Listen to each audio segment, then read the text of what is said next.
Paano mag-fill up ng isang simpleng biodata para po sa mga nangangailangan ng video na to? Ituturo ko po sa inyo kung paano po fill upan itong biodata. So, print lamang po ako ng biodata sample para po meron tayong gagamiting example. So, maaari din po kayong mag-print online, marami po, or pwede din bumili ng biodata. So, una, lagyan muna ng, dapat dito sa box mayroong nakalagay na ID picture. So, one by one ata yung size nito. Depende dun sa biodata na mabibili nyo. So, meron ding 2x2 picture yung kailangang ilagay dito sa box. So, unahin natin yung personal data. So, ito yung personal data. So, position desired. So, kung halimbawa, cashier yung a-applyan mo, so, isulat mo dyan cashier. So, dapat ay malinis yung inyong penmanship at iwasang magkamali para mas klaro po yung inyong information. So, name. So, dahil wala naman po nakalagay na first name, last name, so, isulat nyo na po yung kompleto. Unahin na yung pangalan. So, halimbawa, Sheila Reyes. Ayan. So, pangalan, tapos apelyido. So, kung yung biodata ninyo ay merong last name yung nauna, so dapat unahin yung apelyido. City address, kung sa city kayo nakatira, so kung wala, lagyan mo na lamang to ng slash. So, halimbawa, nasa, let's have Cebu City.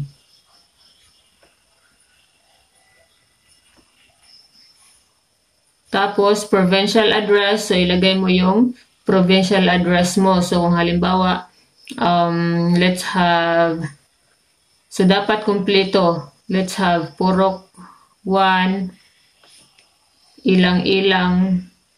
So, depende na po sa inyo kung ano yung inyong address. So, dapat kumpleto hanggang sa, for example, Carmen yung inyong province. So, dito din po pala sa Cebu City, so dapat kumpleto din po yung inyong address. Halimbawa, Lahog, Cebu City, ganun. So, telephone, kung wala, lagyan lamang po ng ganyan. Or pwede ding NA or not applicable. So, pareha lang po yan. Tapos, email address. So, dapat maglagay kayo ng email address na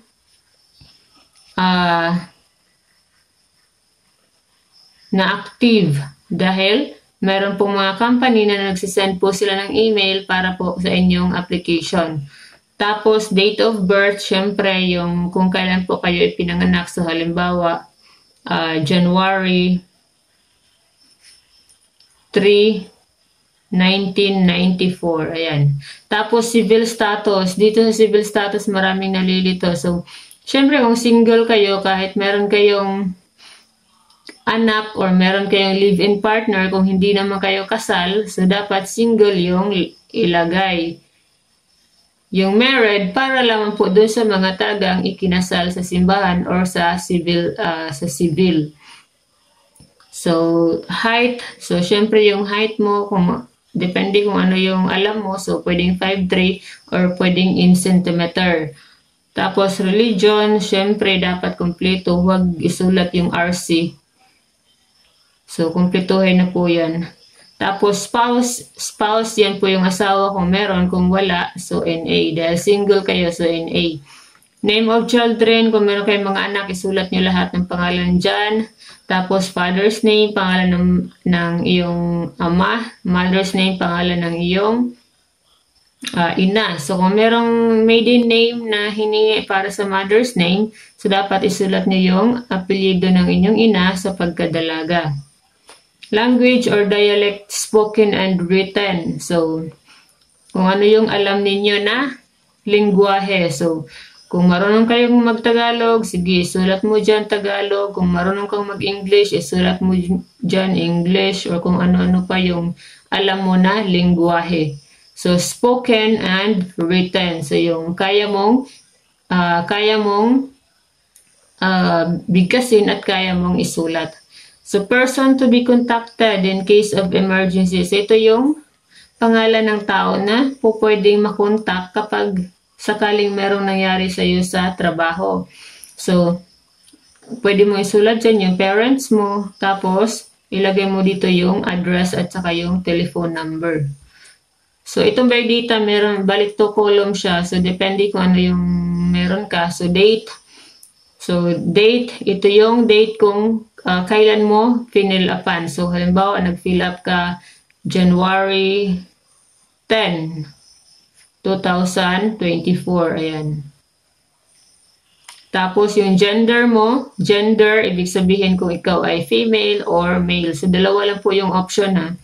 Female or male. So, si Sheila Reyes, so female. Tapos, cellphone number, isulat mo dyan yung cellphone number mo. Birth of place, kung saan ka ipinanganak.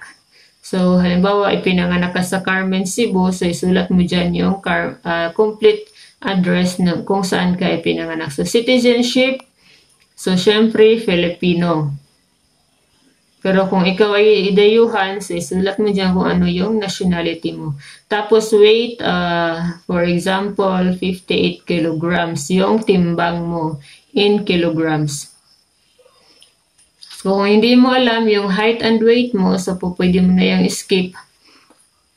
Occupation, so kung ano yung itong occupation dito, yung tinutukoy dito yung asawa mo. So, kung wala ka namang asawa, so NA din po dito. So, kung meron kang asawa, so ilagay mo dyan yung kanyang trabaho.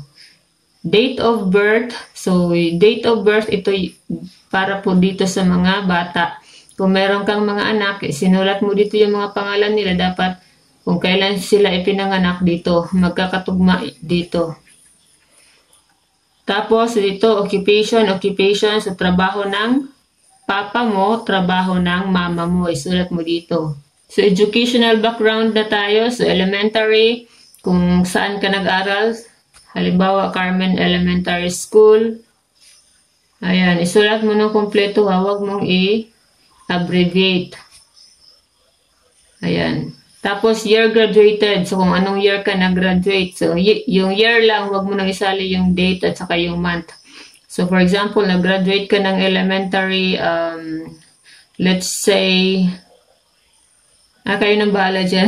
So, dapat alam niyo po yan. Tapos, high school. So, Carmen National High School, yung pangalan ng high school mo, tapos year graduated din.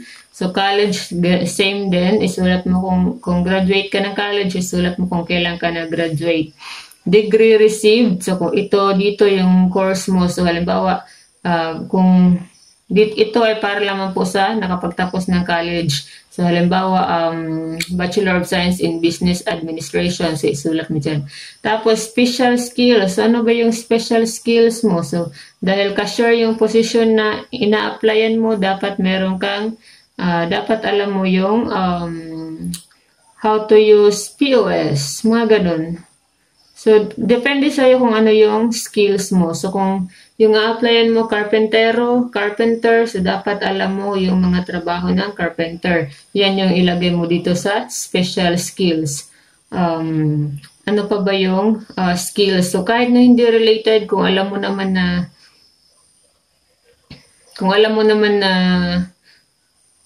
skills mo, so isulat mo dyan. So, halimbawa, fast mathematical computation. Yung mga ganun. Depende na kung ano yung kaya mong gawin. So, tulad nga po ng sabi ko, kung carpenter yung a-applyan mo, so dapat yung skills mo ay naka-align doon sa yung a-applyan. So, pwede mong ilagay na marunong kang mag-finishing or plastering, marunong kang mga ganun. Ikaw na kung bahala sa skills mo. So, kung ano po yung kaya mong gawin. Employment record. So, ito yung record ng inyong trabaho. So, company name, kung saan ka nagtatrabaho. So, isulat mo dyan. Position, kung ano yung position mo. So, from to. So, kung halimbawa nagtatrabaho ka pa hanggang ngayon, so, isulat mo dyan yung year kung kailan ka nag-umpisa, halimbawa 2020, tapos ngayon nagtatrabaho ka pa, so ilagay mo sa 2, ay present. So, from 2020 hanggang present. So, kung nag-resign ka na, so syempre ilagay mo sa 2, kung yung year kung kailan ka nag-resign. Tapos, dito po tayo, character reference. So, itong character reference, kahit na sino lang po nakakilala mo, ilagay mo dyan. Tapos, name, pangalan niya, posisyon niya, tapos yung kanyang company, kung saan siya trabaho, tapos contact number. So, syempre, piliin mo yung character reference mo na medyo para sa'yo, gusto mo yung kanyang character at para sa'yo ay hinahangaan mo siya dahil yung karakter niya ay maganda at saka dapat ay mas okay kung related din sa ina-applyan mong posisyon yung kanyang trabaho. Tapos, dito na tayo. So, pwede mo itong fill upan kung meron ka ng mga ganito.